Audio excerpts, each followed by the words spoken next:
ಹಾವು ಹಿಡಿಯುತ್ತಿದ್ದ ವೇಳೆ 48 ವರ್ಷದ ಕೇರಳದ ವಾವಾ ಸುರೇಶ್ಗೆ ನಾಗರಹಾವು ಕಚ್ಚಿ ಆಸ್ಪತ್ರೆಗೆ ದಾಖಲಾಗಿದ್ದಾರೆ. ಸೋಮವಾರ ಸಂಜೆ 4:30 ಸುಮಾರಿಗೆ ಕೊಟ್ಟಾಯಂನ ಕುರಿಚಿ ಎಂಬ ಹಳ್ಳಿಯಿಂದ ನಾಗರಹಾವನ್ನು ಹಿಡಿಯಲು ಯತ್ನಿಸುತ್ತಿದ್ದಾಗ ಅದು ಕಚ್ಚಿದೆ. ಪರಿಣಾಮ ಸುರೇಶ್ ಸ್ಥಿತಿ ಚಿಂತಾಜನಕವಾಗಿದೆ ಎಂದು ಹೇಳಲಾಗಿದೆ. ಘಟನೆಯ ನಂತರ ಅವರನ್ನು ಕೊಟ್ಟಾಯಂ ವೈದ್ಯಕೀಯ ಕಾಲೇಜು ಆಸ್ಪತ್ರೆಗೆ ದಾಖಲಿಸಲಾಗಿತ್ತು. ಅವರು ಹಿಡಿದ ನಾಗರಹಾವಿನ ಸಮೇತ ಅವರನ್ನು ದಾಖಲಿಸಲಾಯಿತು. ಕೇರಳ ಸಚಿವ ವಿ.ಎನ್. ವಾಸವನ್ ಸೋಮವಾರ ಸಂಜೆ ಮಾಧ್ಯಮಗಳೊಂದಿಗೆ ಮಾತನಾಡಿ ಸುರೇಶ್ ಅವರ ಸ್ಥಿತಿಯ ಬಗ್ಗೆ ಮಾಹಿತಿ ನೀಡಿದರು. ಸುರೇಶ್ ಅವರನ್ನು ಕೊಟ್ಟಾಯಂ ಆಸ್ಪತ್ರೆಗೆ ದಾಖಲಿಸಲಾಗಿದೆ. ಅವರ ಸ್ಥಿತಿ ಗಂಭೀರವಾಗಿದೆ.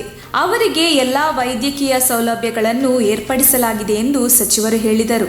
ಹಾವು ಹಿಡಿಯುತ್ತಿದ್ದ ವೇಳೆ ಮಾಡಿದ ವಿಡಿಯೋವೊಂದು ಎಲ್ಲೆಡೆ ವೈರಲ್ ಆಗುತ್ತಿದೆ. ಘಟನೆಯ ವಿಡಿಯೋ ವೈರಲ್ ಆಗುತ್ತಿದ್ದಂತೆ ಸಾಮಾಜಿಕ ಜಾಲತಾಣದಲ್ಲಿ ಶೀಘ್ರದಲ್ಲೇ ಸುರೇಶ್ ಗುಣಮುಖರಾಗಿ ಬರಲಿ ಎಂಬ ಸಂದೇಶಗಳೊಂದಿಗೆ ಎಲ್ಲರೂ ಹಾರೈಸುತ್ತಿದ್ದಾರೆ. ARC Private Limited, we are hiring. Dear all, we have openings for telecallers position. 0 to 2 years experience, any education can apply. Gender male and female.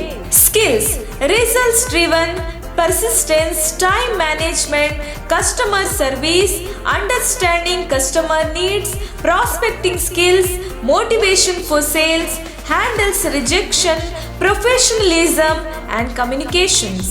Accident Relief Care Private Limited, number 38 Chandrodaya, first floor, Antarasanahಳ್ಳಿ, Madhugiri Main Road, Tumkur, 572106.